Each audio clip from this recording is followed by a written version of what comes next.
Welcome to the Generation Podcast, an audio resource dedicated to a generation of young people who are committed to total surrender to God and total dependence on His power to reach the world with the gospel of Christ. This podcast is designed to strengthen and encourage through a series of Bible-based practical talks. Welcome to the Generation Podcast. This is Jim Van Gelderen, and I am podcasting from Lewisburg, West Virginia. Now, I have been down I-64 before and gone by this town, but we've never stopped and done ministry here, so we are looking forward to a great week at Lewisburg Baptist Church. And I am podcasting on a Sunday afternoon, and we had a wonderful service here this morning, and we're certainly encouraged with what the Lord has been doing on the War of Special Forces. Well, those of you that have been listening to the Generation podcasts know that I've been on a series of my journey and just giving some personal illustrations out of my own life and just some different things that we've dealt with about my growth in my walk with God and ministry. And my burden is that young people listening to this and 20-somethings would be stirred in their own heart. There is something about those early days of walking with God, and you look back and realize what God was doing, such remarkable things, sometimes when you didn't even know it. But you know, when you make a determination, God, I'm going to follow your will at all costs, we do it imperfectly, I get that, but God graciously does miracles and undertakes for us. And you look back and see, and there's something, I think I've said it before, there's something that you almost miss. It's nostalgic about those early years because God was doing so many things, preparing you, guiding you, leading you, even when you didn't know it. And you look back and think, what a journey. And so I want to deal with a very important part of the journey for any Christian worker, and that is who God leads them to in marriage. I grew up in a good home. My mother came from a tough situation. She was orphaned at 9, and her mother died of a brain aneurysm. At 14, her father died of old age. They were 29 years apart. Some of you who have heard me preach have heard me reference that. And so she had a pretty tough life, particularly there in high school with no parents, just an older brother that she lived with, and he wasn't right with the Lord at the time. Later, he got right with God and lived a full life of ministry serving the Lord. His name was Jim Stoutenborough. He used to lead singing at the Bill Rice Ranch. But she, because she did not have a lot of parental influence in her life, she lived in a wicked town, and thank the Lord for her parents giving her a good foundation on moral purity. But she in that town saw a lot of things going on. It was had a lot of moral problems, and even when she graduated from high school, I think it was herself alone or herself and another were the only virgins left in the senior class. So she certainly saw a lot of wickedness going on around her. As a result of that, she was very burdened for her own family. And I know she prayed a lot. So any parents listening to this, my takeaway to you is pray, particularly for your young people when it comes to the moral issues, because we certainly live in a terrible day. And although you certainly want to do everything you can, you're not going to be able to be with your children 24/7. And prayer is the only way to protect them. And I'm convinced that although bad things were around me, particularly when I was in elementary school in Chicago public schools, God protected me. And I can tell you I am so grateful for my mother's prayers, and I'm sure my father and grandmother as well. But my mother was the one that would talk to me about issues.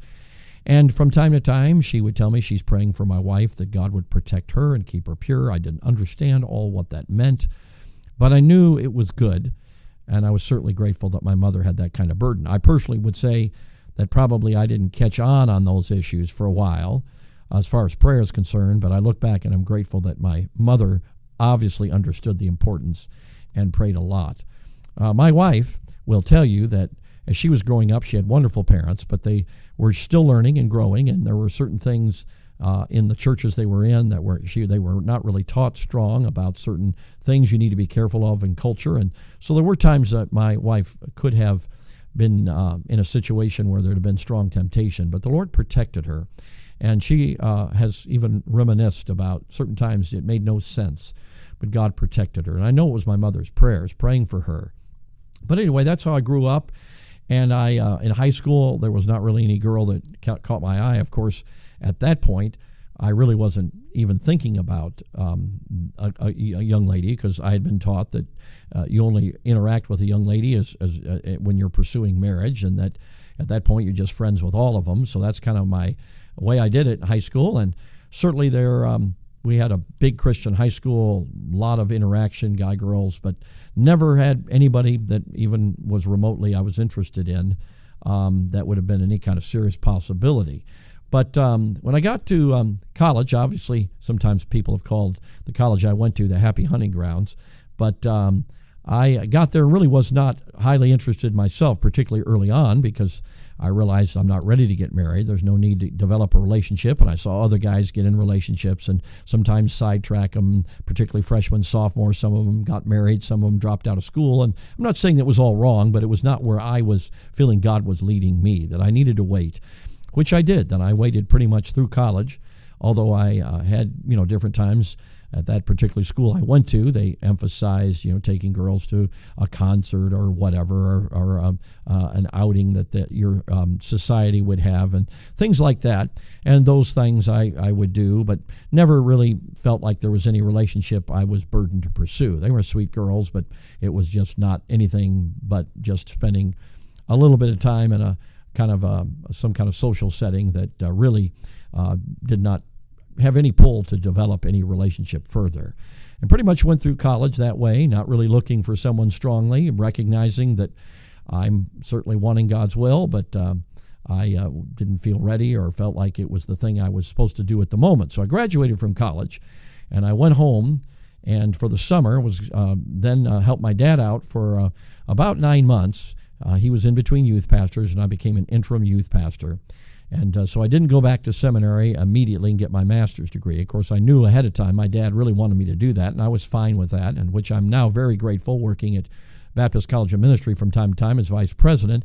I really am grateful for the master's degree, helping me understand education and process and graduate studies, etc., understanding how the different levels of education, particularly in theology. But the end of that semester, getting toward Christmas time, I remember my dad coming to and said, "Jim, I want you to go back and get your master's, and I want you to find a wife."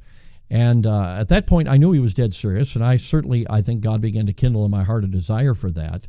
I was certainly on the brink of life and knew I was going to need a life partner, though at times I wondered if I was supposed to be single. I know that may sound funny, but my dad would say, "Jim, not in our day. You're going to need to be married, in ministry particularly." I understand that now. But, of course, there was nobody had struck me in such a way I felt like I wanted to spend my life with them. So I ended up that Christmas time. I remember saying to my mother, "Mom, I wouldn't be surprised if the girl I'm going to marry is engaged to somebody else right now." I think God put that in my heart to prepare me. And although my wife at that time was not engaged, she had been just a couple of months ahead of that, and the engagement had broken off. And the Lord just seemed to lead her that this was not the right one, and broke it off, and he served the Lord. It's not that he's a bad guy. It just was not God's will, and so she broke that off. And when I went back to school, I didn't even know her. But I remember recognizing my dad was serious about this, and I came back to school and asked some of my friends, "Hey, who's out there?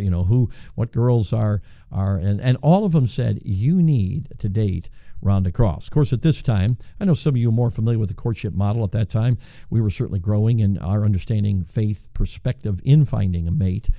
But at that time, pretty much just trusting the Lord to lead us in the model that we were in that school at the time. I was pretty much a culture where you'd take a young lady on a date and see if she might be God's will, etc. And so everybody's saying you need to date Rhonda Cross. And so my sister was on the Dean of Women's staff, and my wife's brother was on the Dean of Men's staff, which means they had some interaction. So I asked my sister, "Why don't you check with Rhonda's brother and see if she's available for such a time?" It's the male ego, didn't want to get turned down. You know how that goes. Well, maybe you don't. But anyway, so I got word back that she was available. It was actually a Valentine's banquet, which is kind of ironic considering how things fell out. But and then they was going to have some kind of competition or something with some Christian school organization that was there. So there'd be a program after the banquet. And so she accepted.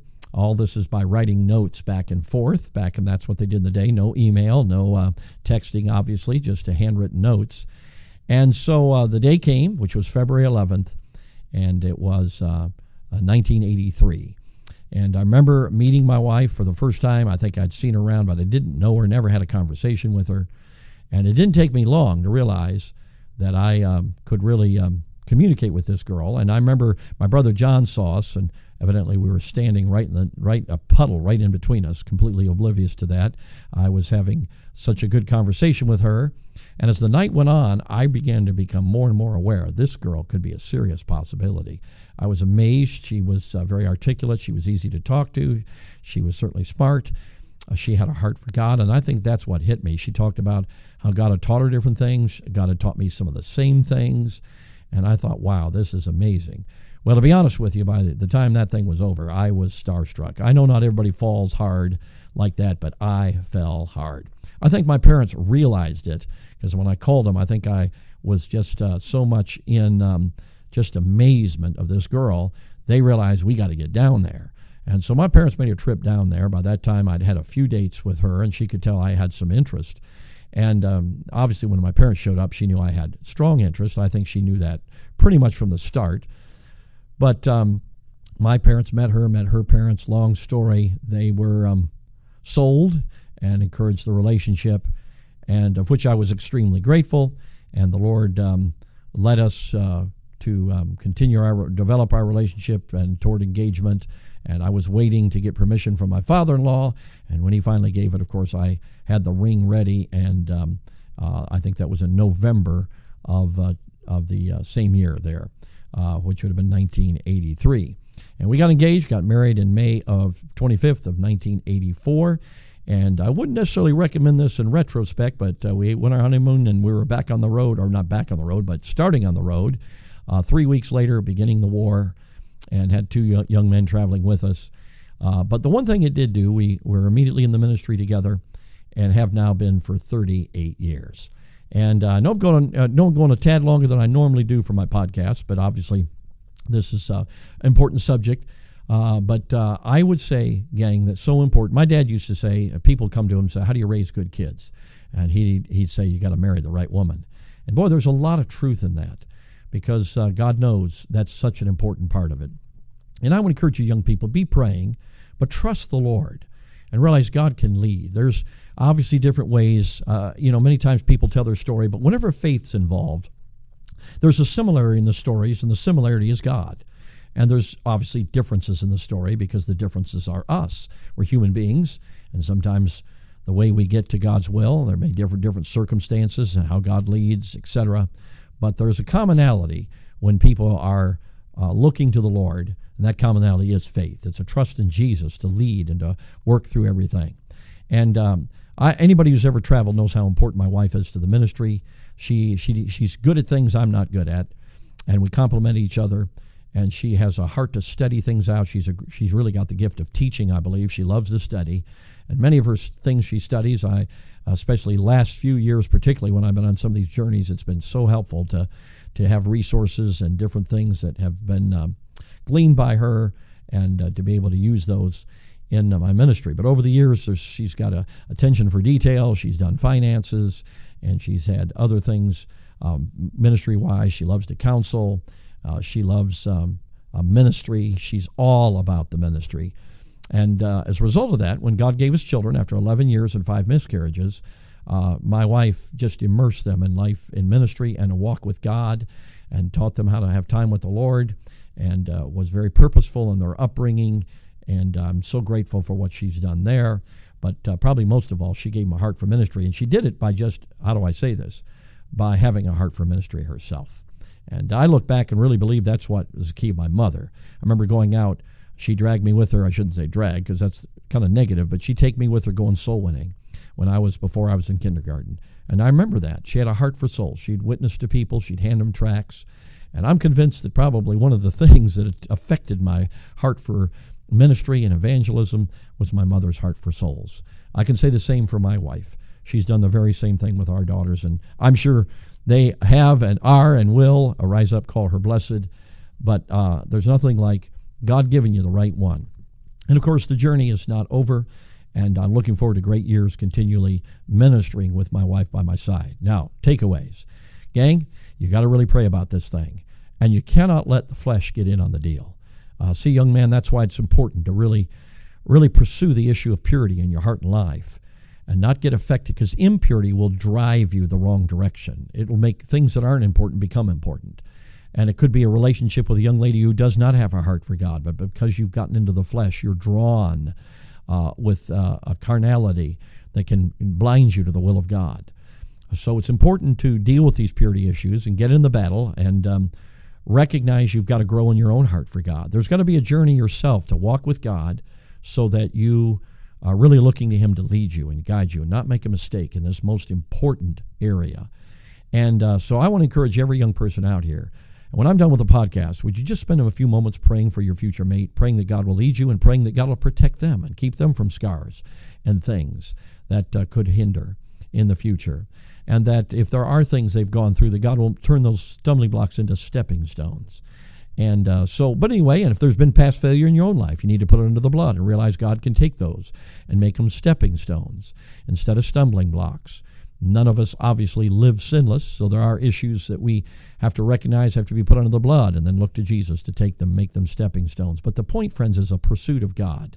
The most thing you can do to find the right one is to pursue God. And He will lead you if you have a heart to be led. And I want to encourage a young person, your journey in finding a spouse is critical. I mean, it is one of those things that will greatly affect your life, your future kids, family, etc. So I trust you're encouraged. I hope that if you were not able to go to the Generation Youth Summit, you might listen to some of the messages. There were some wonderful messages up there. I encourage you to do that if you've kind of forgotten about it.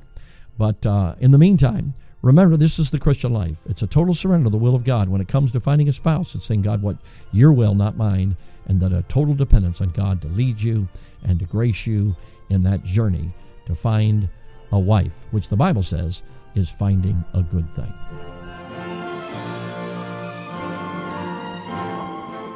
Thanks for joining us for this episode of the Generation Podcast. If you have an issue you need help with, we have a resource that can help you. The Battle Plan for Victory is an online resource designed to help young people deal with personal sin issues through the Word of God and ultimately to find victory in the Lord Jesus Christ. To view the battle plan, please visit thegeneration.org/victory.